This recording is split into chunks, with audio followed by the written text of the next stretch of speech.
Bismillahirrahmanirrahim. Assalamualaikum warahmatullahi wabarakatuh.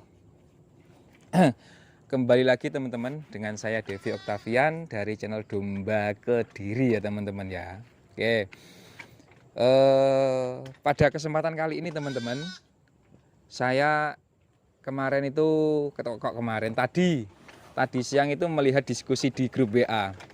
Nah, terkait dengan penanganan prolap ataupun bahasa Jawanya itu broyongen. Nah, oke, broyongen. Sebelumnya tingkat terjadinya broyongen itu sangat mungkin terjadi teman-teman. Broyongen adalah kondisi di mana iku si rahimi domba ataupun sapi ataupun kambing itu keluar lewat jalur belakang, bukan jalur depan gitu.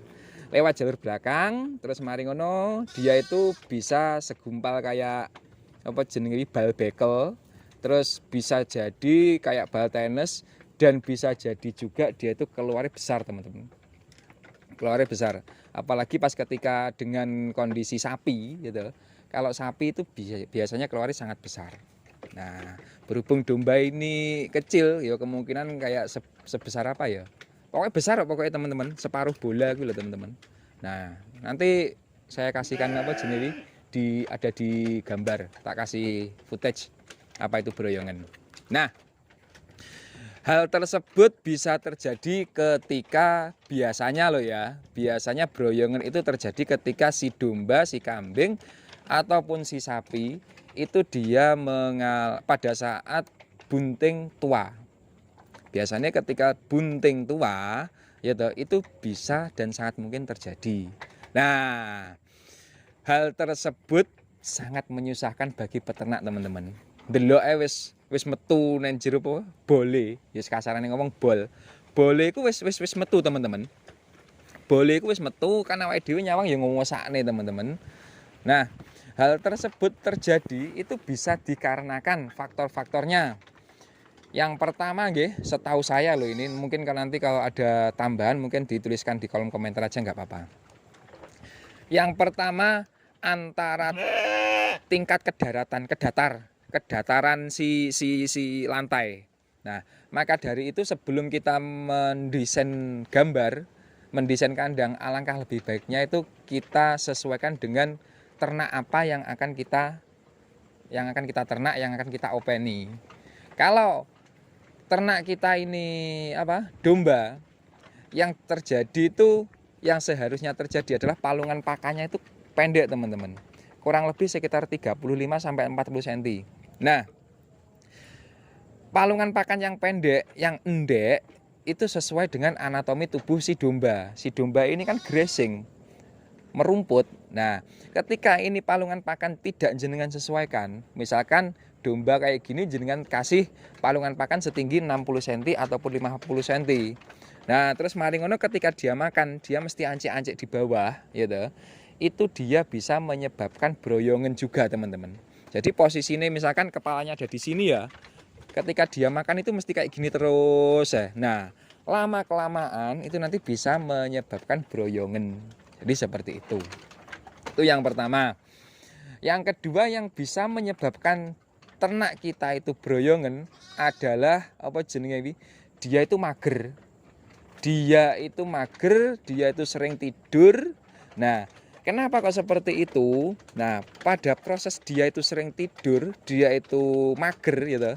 Ketika di dalam perutnya itu ada janin yang sudah besar, itu mendorong keluar si bol tadi gitu. Boleh mangi malih metu teman-teman. Jadi seperti itu. Itu yang kedua. Dan yang ketiga, DE kakean ngombe, terlalu banyak minum. Jadi ini malah seperti itu. Nah, terlalu banyak minum itu kalau di tempat saya ya alhamdulillah dan semoga tidak terjadi. Terlalu banyak minum itu biasanya dicombor. Dan seharusnya minumnya itu dapat dari wadah pakan tersendiri gitu. Berhubung itu dicombor ketika dia sudah bunting tua, akhirnya malah terjadi yang seperti itu. Tapi secara teoritis sebenarnya penjelasannya ya seperti itu, tapi secara teoritis aku gak patek paham. Intinya ngono kuwi lah teman-teman. Nah, tadi yang permasalahan pertama adalah terkait dengan ketinggian palung pakan, terus yang kedua adalah dia tuh mager, kakean turu dan lain sebagainya, dan yang ketiga adalah dia terlalu banyak minum air. Nah, itu permasalahan-permasalahannya. Nah, dengan permasalahan-permasalahan yang seperti itu, dengan faktor-faktor yang bisa menyebabkan dia itu broyongen, karo disut juga apa-apa, Mas, aja wong tok. Ya toh. Iki kameramen iki anyaran teman-teman. Wis karo disut diombane gak apa-apa. Nah, mang kondine ya, kondi ya, Mang ya. Oh iya.